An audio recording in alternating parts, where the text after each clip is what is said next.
Olá, eu sou Patrícia Raposo e quero que você seja muito bem-vinda e muito bem-vindo ao Diário Econômico, o podcast de economia e negócios do Diário de Pernambuco. Esse podcast vai ao ar todas as quintas-feiras, então assina o canal para receber as notificações dos próximos episódios e aproveita e dá o seu like.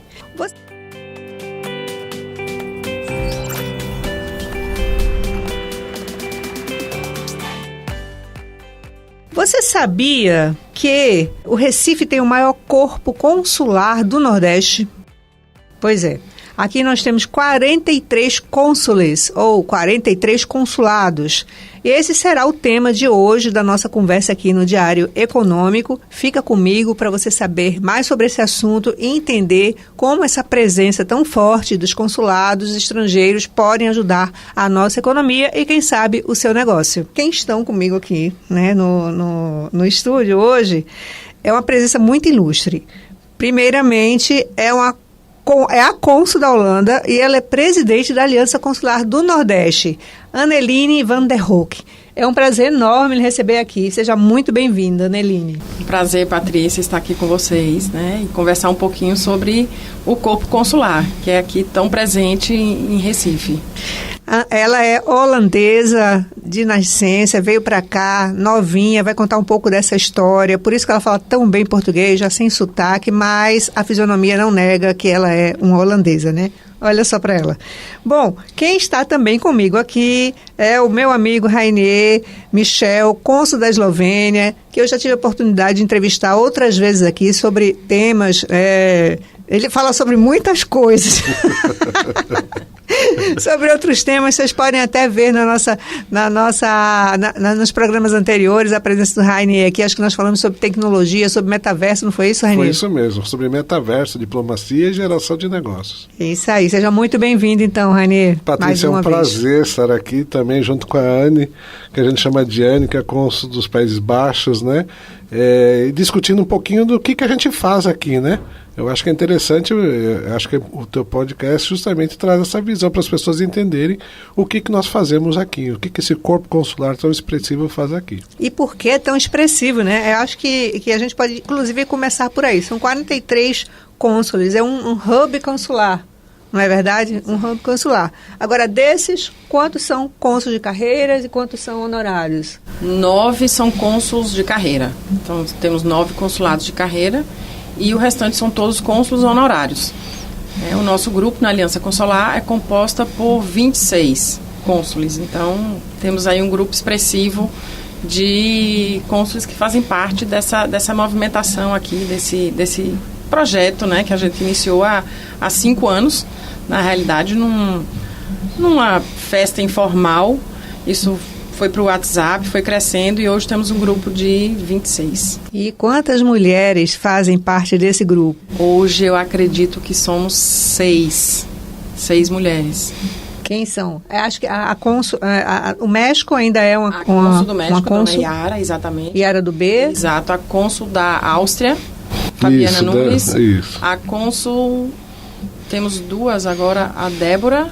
A Débora da Áustria e a Fabiana da Dinamarca, exatamente. Exato. Isso. E acho que temos do governo britânico também. Tem do governo britânico também, tem dos Estados Unidos também, que é a Jéssica, ou seja, você tem uma presença razoável aí. Que bom. De mulheres à frente de representações, né? Que bom. Rainier, quais são esses consulados? Já citamos aqui alguns, né? Mas você pode falar um pouquinho sobre essa presença? Quais são esses consulados que temos aqui? Não dá para falar dos 43, porque senão o programa vai embora, né, gente? Então ele vai citar alguns aí. Cite, por favor, alguns, para a gente ter uma ideia, né? Tem o meu país, né? A Eslovênia, a gente não pode esquecer, né?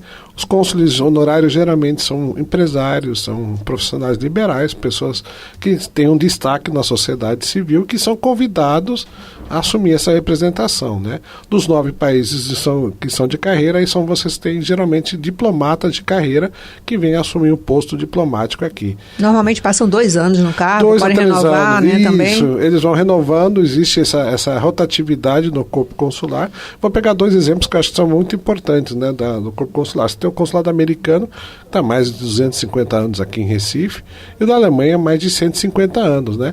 Isso reforça a importância, né, do do hub diplomático e, obviamente, outras nações veem essa importância de Recife dentro da visão Nordeste e vão abrindo outras representações, inclusive no meu caso, que é a Eslovênia, né? Você é um cônsul honorário, a Aneline também é cônsul honorária. Agora, ela, no caso, ela é nascida na Holanda, né? Ela tem uma relação já com o país. Você tem, qual é a sua relação com a Eslovênia e como ela se deu?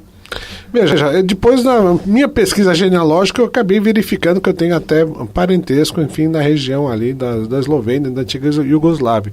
Mas, na verdade, foi um encontro que nós tivemos alguns anos atrás, o embaixador estava aqui em Pernambuco, nós conversamos bastante e logo depois ela demonstrou interesse de que houvesse uma pessoa representando os interesses da Eslovênia aqui, né, no desenvolvimento de negócios, no desenvolvimento de parcerias. Então, existe um relacionamento familiar e um relacionamento empresarial para gerar negócios, né? Agora, qual a diferença na atuação? Existe alguma diferença entre o honorário de carreira? Um é mais burocrático do que o outro? Como é que funciona? Existe. O cônsul de carreira, ele geralmente é um escritório grande, composto com vários funcionários, para emissão de visto, gerar negócios, né? No caso dos Estados Unidos, do Japão, da Itália, que também é muito forte. Então, e os cônsuls honorários não, nós somos honorários, estamos aqui representando o país para poder ajudar em questões de receber delegações, de negócios que vêm ao Estado, os próprios cidadãos que moram aqui, que estejam com problemas, tirar dúvidas. No meu caso, eu faço também a chancela do atestado de vida. Então, são N funções. E, claro, né, representar o país perante o governo. Então, sempre... quando existe um problema com um cidadão holandês, você entra em cena para tentar ajudá-lo. Exato. Eu sou contactada, eu sou a primeira pessoa contactada, né? Tanto se perder um passaporte, eles entram em contato comigo, a gente consegue emitir um passaporte de emergência para que ele possa sair do país. Vocês também devem funcionar como um canal para negócios, né? Se existe algum empresário querendo investir aqui na região, ele vem direto para você, como é que funciona? Eles são contactados através da embaixada, aí, inclusive, nós tivemos uma delegação de 9 empresas grandes que vieram fazer uma visita à AENA, né, o Aeroporto Internacional do Recife, e eles vieram trazer tecnologia para o aeroporto, sustentabilidade, questão de bagagem, Sim. questão de check-in, e isso foi há 2 semanas atrás, mais ou menos, e foi muito positivo. Eles chegaram no aeroporto mesmo houve as apresentações, e eu acho que muito provavelmente vai surtir muitos efeitos, porque a expansão do aeroporto hoje, ela está sendo expandida para até o final do ano de 9 milhões para receber 15 milhões de passageiros.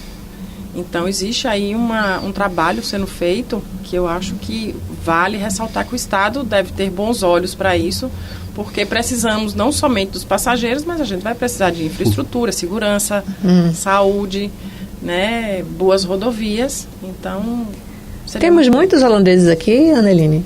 Não, somos em torno de 18 hoje. São mais pessoas já aposentadas que escolheram vir morar no Brasil. Aqui em Pernambuco? Em Pernambuco. E o turista? O turista holandês vem para Pernambuco? Vem. Está melhorando, né? A gente vê que existe uma procura maior. Inclusive, vai ter um campeonato internacional de kitesurf no Litoral Norte, no final do ano, em setembro. E já existe uma procura bem expressiva de holandeses. Para participar desse... E as relações históricas, né? Quanto Maurício de Nassau pesa aí essas relações históricas para atrair os holandeses para cá? Seja do ponto de vista de negócio como de turismo, né? Porque você pode falar de turismo muito bem. Você tem um hotel ali na Ilha Itamaracá, o Hotel Orange, né? Então você pode falar bem sobre esse assunto. Maurício de Nassau deixou um legado muito forte, né?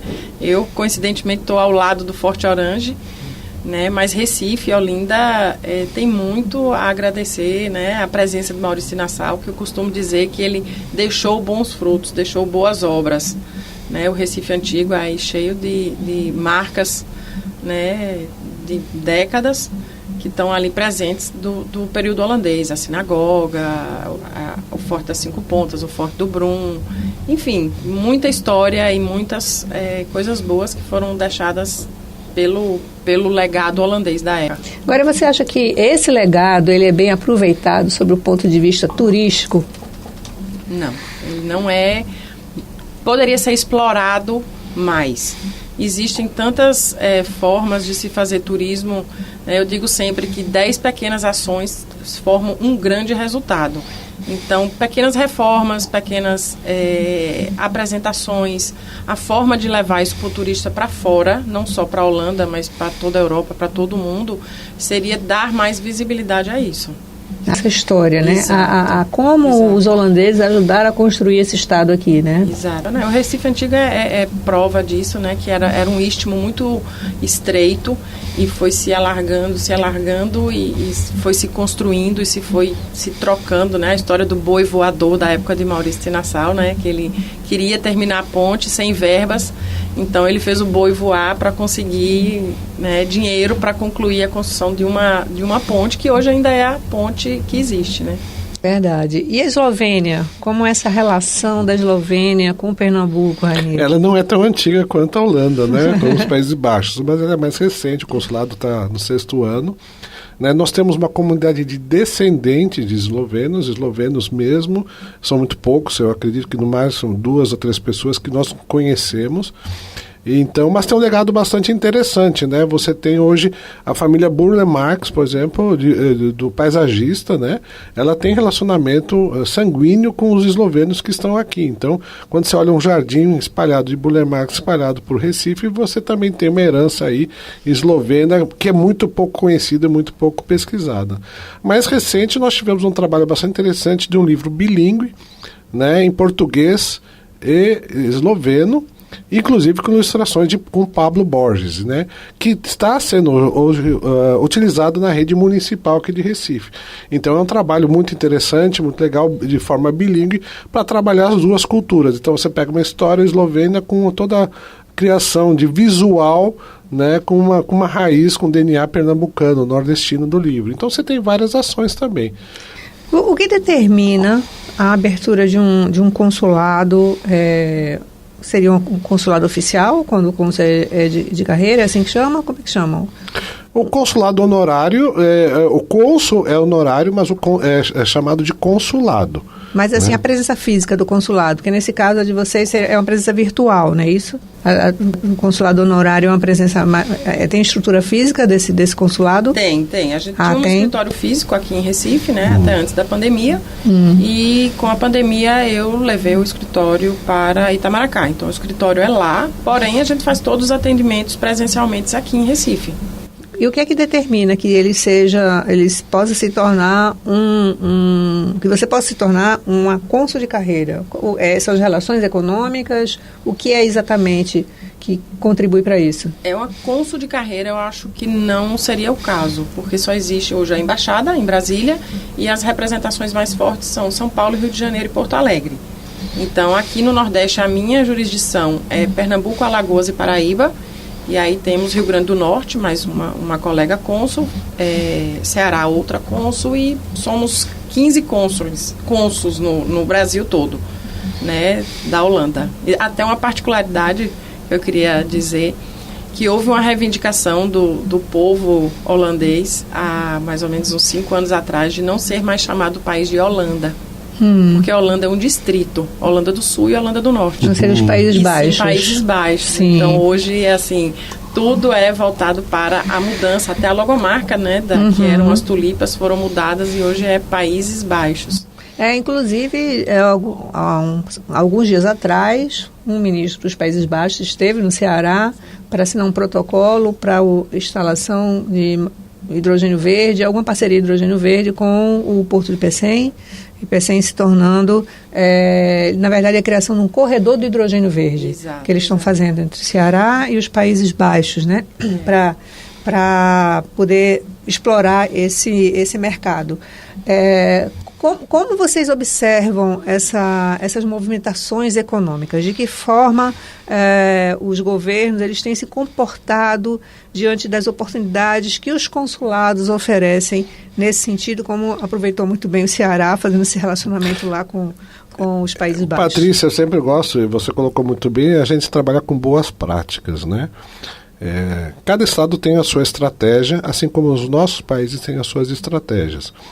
Então a ideia é que os estados, o poder público e privado, entendam o que cada um dos países aqui representados tem de interesses. O interesse da Eslovênia é diferente da Holanda, dos Países Baixos, da Alemanha, enfim. Existem interesses que são interesses econômicos e sociais. O Brasil e cada estado também tem os seus interesses para o seu desenvolvimento econômico e social. Se não houver um bom entrosamento entre o poder público e o poder privado, junto com o corpo consular, não existe entrosamento. Não existe troca de informação. Por exemplo, eu vou pegar um exemplo que eu acho que é muito interessante. São Paulo tem feito um trabalho na questão da diplomacia e na paradiplomacia que é fantástico. Você já teve vários que chamam roadshows, que são atividades para o estado de São Paulo se vender na Europa recentemente, trazendo investimento para São Paulo, trazendo desenvolvimento econômico e social, porque o desenvolvimento não pode ser só um aporte financeiro. Você tem que ter um impacto positivo social para as pessoas, para a melhoria da qualidade de vida. Então, cada país tem a sua estratégia, assim como o Brasil tem a sua estratégia na diplomacia, os estados também têm. Se não houver um bom diálogo entre o poder público estadual, municipal, os consulados e os empresários, você não tem desenvolvimento. Recentemente, Aneline, houve um evento em Pernambuco para anúncio de investimentos da Heineken, acho que é a única, talvez uma das únicas empresas holandesas, aliás, empresas dos Países Baixos, né? Inclusive, eu apresentei como a cônsul honorária da Holanda, mas o certo seria dos Países Baixos, né? Então, corrigindo aqui o meu erro. Houve esse investimento, né? Voltando então ao tema, houve esse investimento e 1,2 bilhão para ampliação lá da produção, nova linha de produtos. Você esteve presente nesse evento? Não estive presente. Ah, não? Mas por que você não esteve presente? Não, eu vi pelas redes sociais, né, a ampliação da planta de Igaraçu, que vai ser muito positiva, mas eu não estive presente. Não foi convidada? Não. Então aí falhou, né? Aí houve uma falha aí protocolar, digamos assim. É isso, Rainer? Eu acho que é importante o seguinte, existe uma coisa que chama protocolo. Protocolo não tem que ser uma coisa enfadonha, chata, mas tem que ser seguido. Né? Por exemplo, 7 de setembro, parada de 7 de setembro, o corpo consular é convidado. Né? Uma forma de respeito ao país, ao Estado, à celebração. Então o governo do Estado convida o corpo consular. Vem uma inauguração de uma empresa de um país, é de bom grado, é de protocolo você convidar o representante consular. Né? O governo do Estado, a gente voltamos às boas práticas. Né? Por exemplo, a Assembleia Legislativa aqui de Pernambuco tem uma comissão de relações internacionais. Nós não temos ainda uma comissão de relações internacionais na Câmara dos Vereadores, na capital. Né? Nós tínhamos na gestão passada Gilberto Freire Neto, que era o secretário executivo de Relações Internacionais do governo do Estado, que fazia essa interface conosco. Então eu gosto sempre de lembrar das boas práticas. Eu volto a dizer o seguinte, se não existe diálogo, não existe investimento. Aí você vai falar, bom, mas o exemplo da Heineken é um investimento, mas podia ter sido maior. Ou podia ter sido outros investimentos. Porque lembra que o cônsul, ele, apesar de nós sermos honorários, nós estamos aqui representando os interesses do país. Nós fazemos relatórios para as nossas embaixadas. Esses relatórios vão para o Ministério. E se não existe uma interação entre o poder público privado com o corpo consular, o que eu coloco no relatório? Né? Então eu acho que quando não existe a interação, ou quando a interação é falha e não é protocolar, você perde. E como você vai mensurar o que perdeu? Porque através de um investimento pode vir outros, né? Que é o caso da AENA, né? Que vieram 8 empresas. Eu espero que algumas fechem contrato, né? Tanto aqui em Pernambuco como nos outros aeroportos que a AENA está administrando. Você teve oportunidade recente de trazer um representante do governo dos Países Baixos para tratar de tecnologias, de soluções para inundações no Recife, não foi isso? Exato. Conta um pouquinho de como foi. Nós recebemos uma carta, né, da Prefeitura do Recife em 2018, após as fortes chuvas, né, e todo o que aconteceu, pedindo que a Holanda, por ser bem, né, os Países Baixos, por ser bem administrar bem, né, essa coisa. Administrar essa questão de águas, pelo fato de a gente estar abaixo do nível do mar. E eu entrei em contato com a embaixada e o Ministério da Holanda disponibilizou um time, que é o Dutch Risk Team, para poder vir a Recife e fazer um projeto. Né? Isso seria para prevenção e redução de impactos dos desastres climáticos. Esse projeto foi feito, já está em fase final de conclusão e vai ser apresentado à Prefeitura do Recife para ser realmente implantado, porque o projeto foi feito a custo zero pelos Países Baixos, então agora cabe à Prefeitura fazer isso.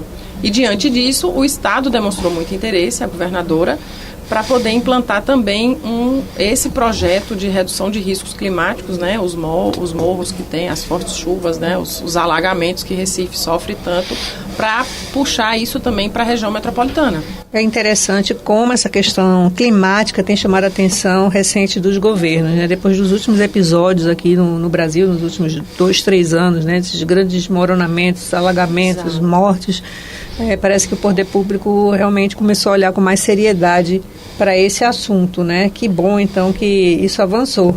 Porque é uma questão que você não consegue resolver em poucos meses. É uma questão de um estudo que tem que ser feito e tem que ser implantado esses projetos e tem que ser feita a manutenção.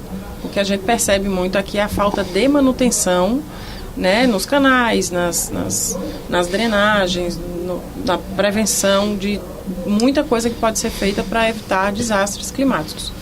Como é que o corpo consular observa aspectos da nossa economia?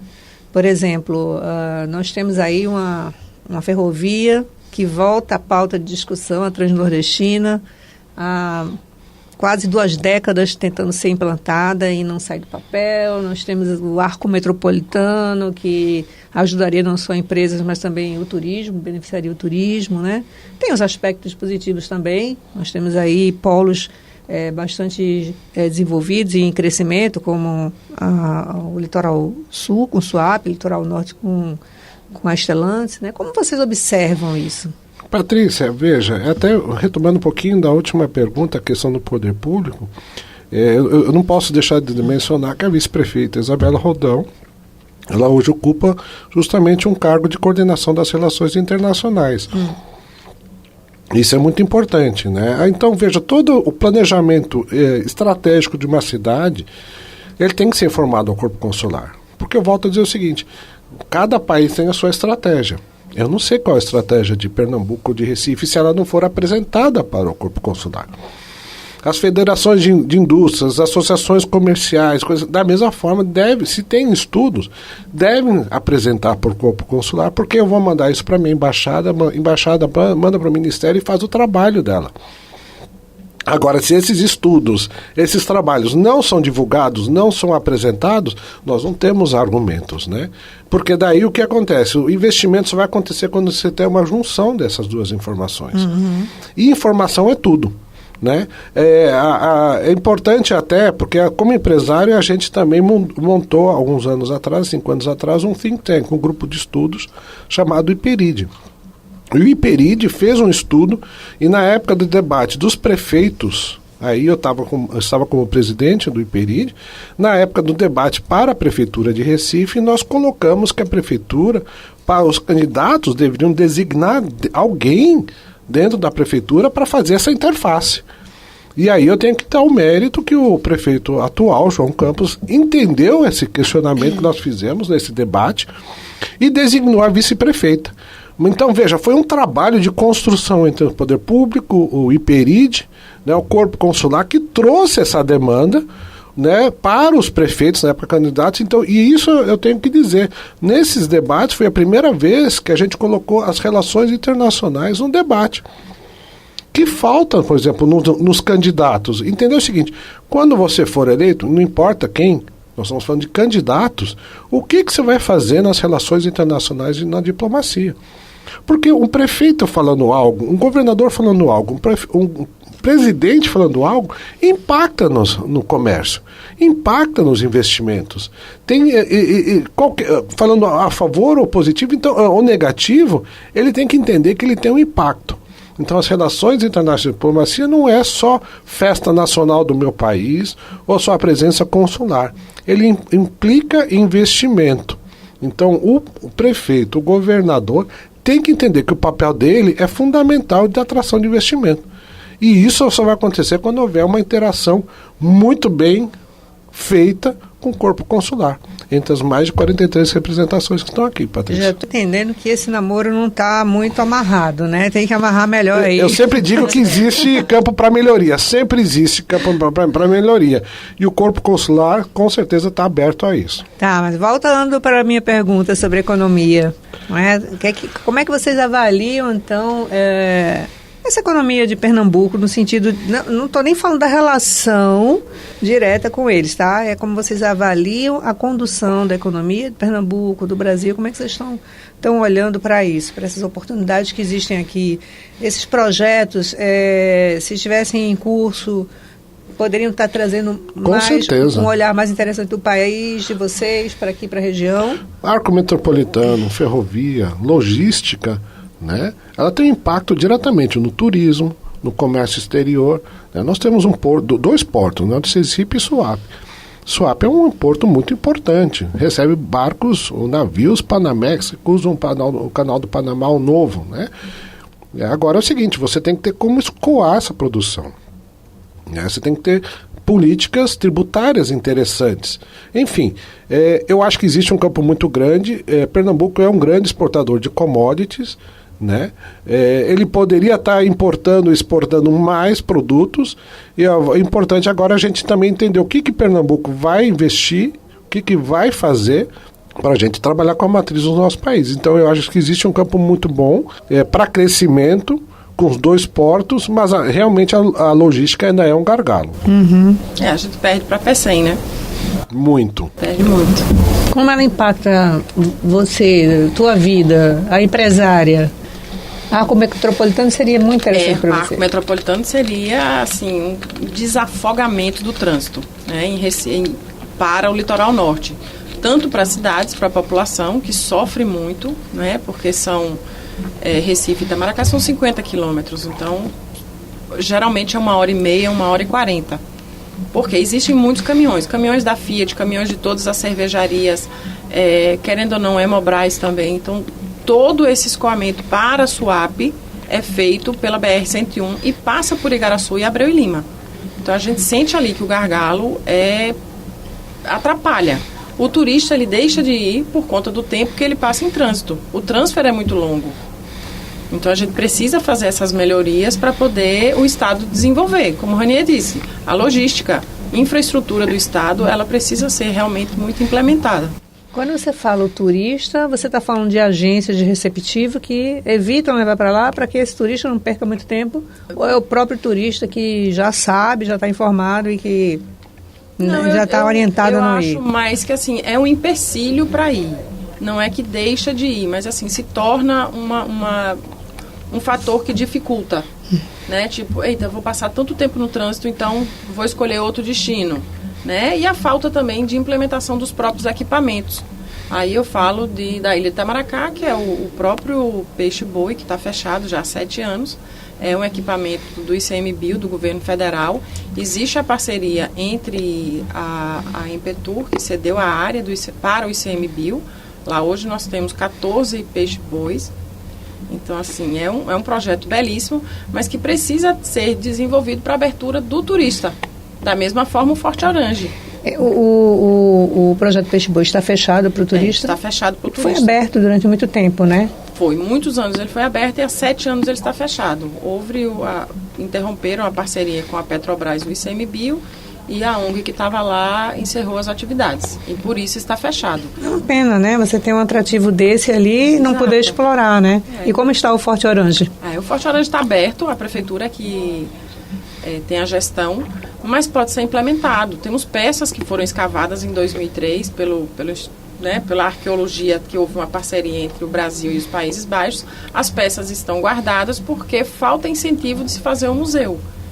E esse relacionamento, se fosse mais estreito, poderia ter aberto já uma passagem para chegar a investimentos para fazer com que isso pudesse ser exposto ao público. Eu digo sempre, encaminhe projetos para o consulado, que eu encaminho para a embaixada, que com certeza nós vamos achar investidores que queiram investir, que queiram, né, o know-how.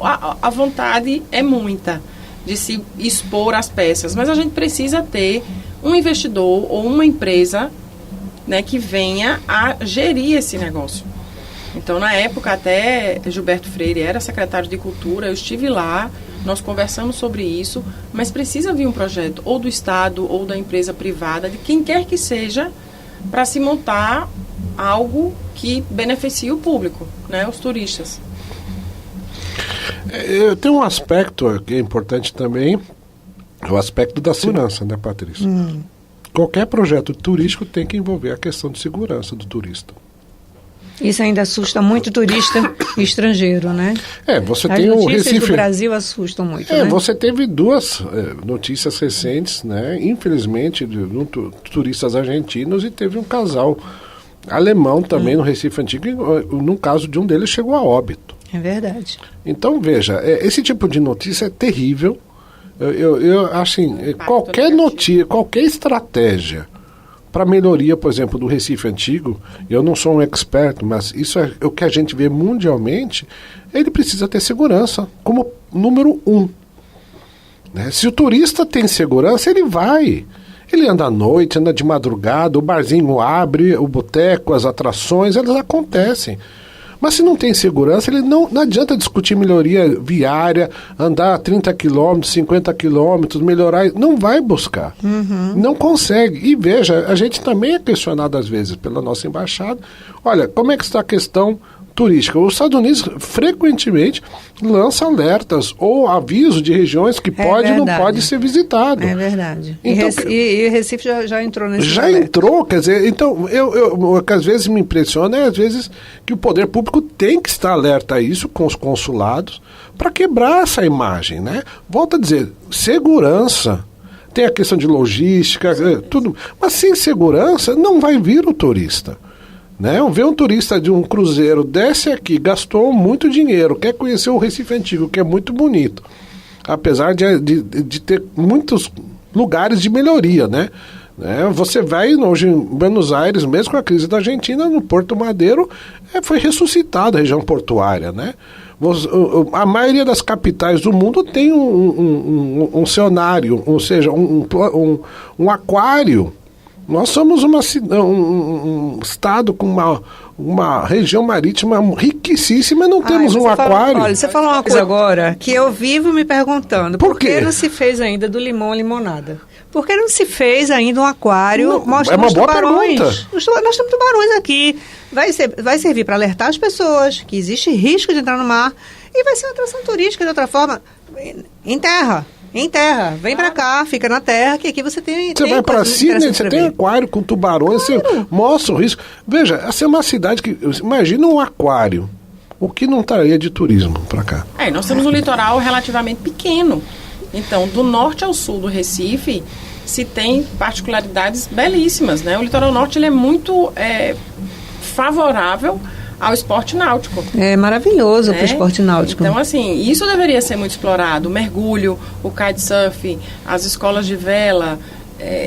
Esse turismo ambiental, porque lá você tem a coroa do avião com a base de aves migratórias, né? Você tem ali o peixe-boi, como você já falou, né? Você tem uma ampla área também de mangue. Então, assim, tem um potencial que precisa ser olhado e ninguém está querendo ver, né? O turista procura experiência.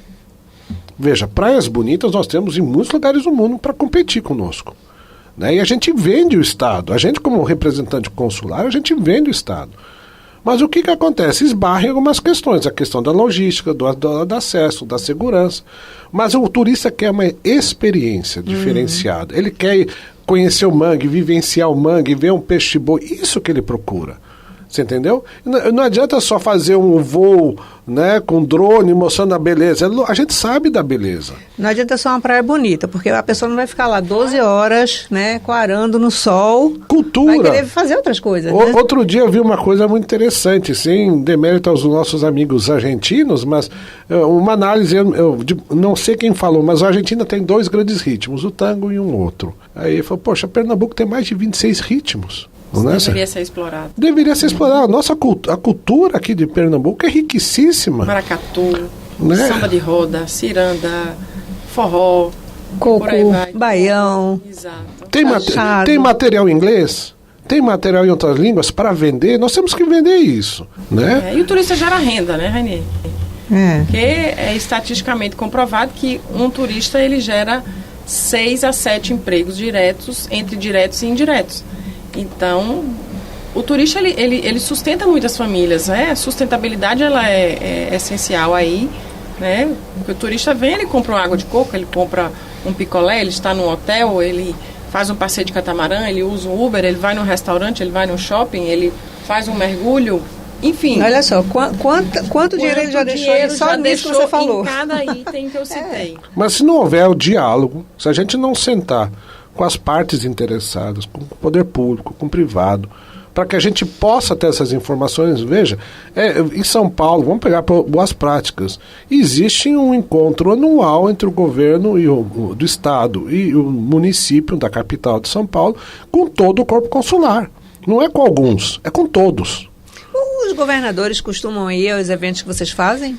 Não me recordo de ter um na Eslovênia. Não, os Países Baixos também não me recordo. Pois é, né? E prefeitos também não? Eu estou falando de anos. Não me recordo. Né? Então, os últimos governadores, os últimos prefeitos também... Eu estou há 5 anos, não me recordo desse período. Eu me recordo que um cônsul honorário, que teve uma presença aqui uns 4, 5 anos atrás, uma figura muito atuante, não preciso dizer quem é, mas ele me disse que ele nunca havia chegado num local para demorar tanto a ser recebido pelas autoridades. Então, ele estava falando dos poderes locais. Ele procurava essas pessoas insistentemente para se apresentar e não conseguia ser recebido. E ele estava muito indignado com isso, porque ele disse, isso não é comum acontecer. Eu não entendo por que isso acontece aqui. E ele veio me perguntar, eu disse, olha, eu não tenho a menor ideia. Isso aí eu não posso perguntar a Rainier, porque ele entende mais dessa história do que eu. Mas é isso mesmo? Patrícia, veja, eu sempre digo, existe espaço para melhora. Né? O governo do estado tem as suas ferramentas, tem os seus projetos, tem as suas secretarias.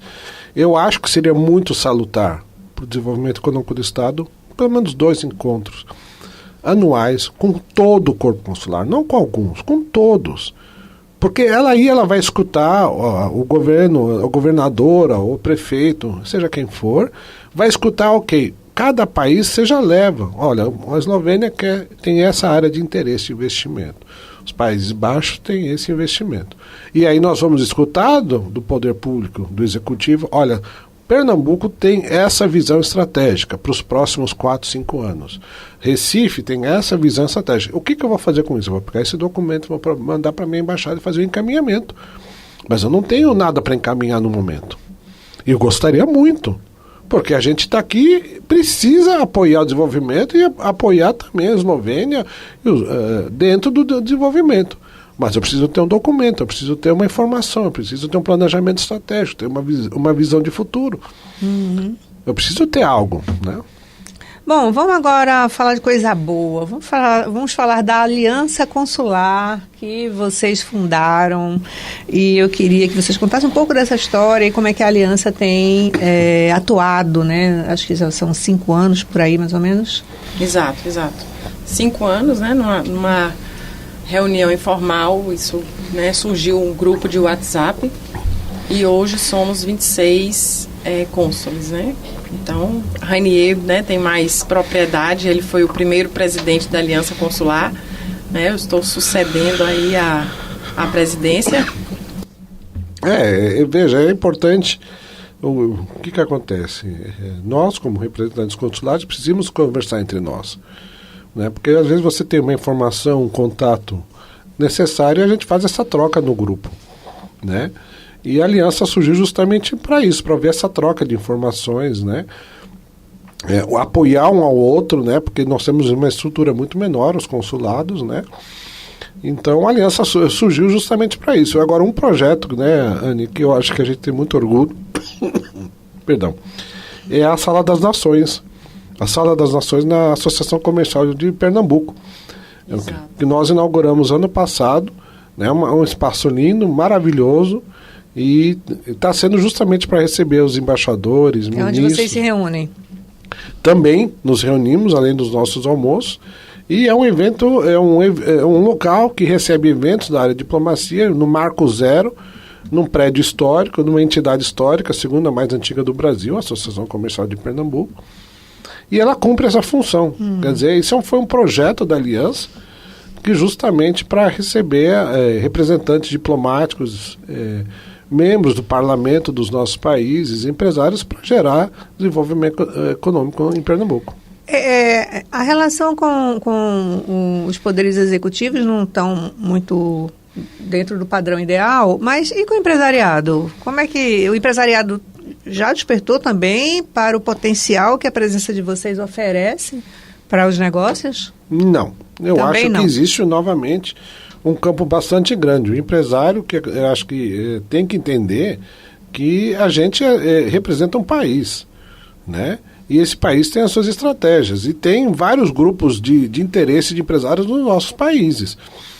Só que o que acontece? Nós só vamos conseguir vender Pernambuco, ou empresariado, ou uma área de atuação que seja estratégica, se nós tivermos informação. Então eu acho que precisa, né, ter as entidades representativas, empresariais, comerciais, elas têm que olhar o corpo consular de uma forma geral, né, como fonte de investimento, como fonte de desenvolvimento econômico e social.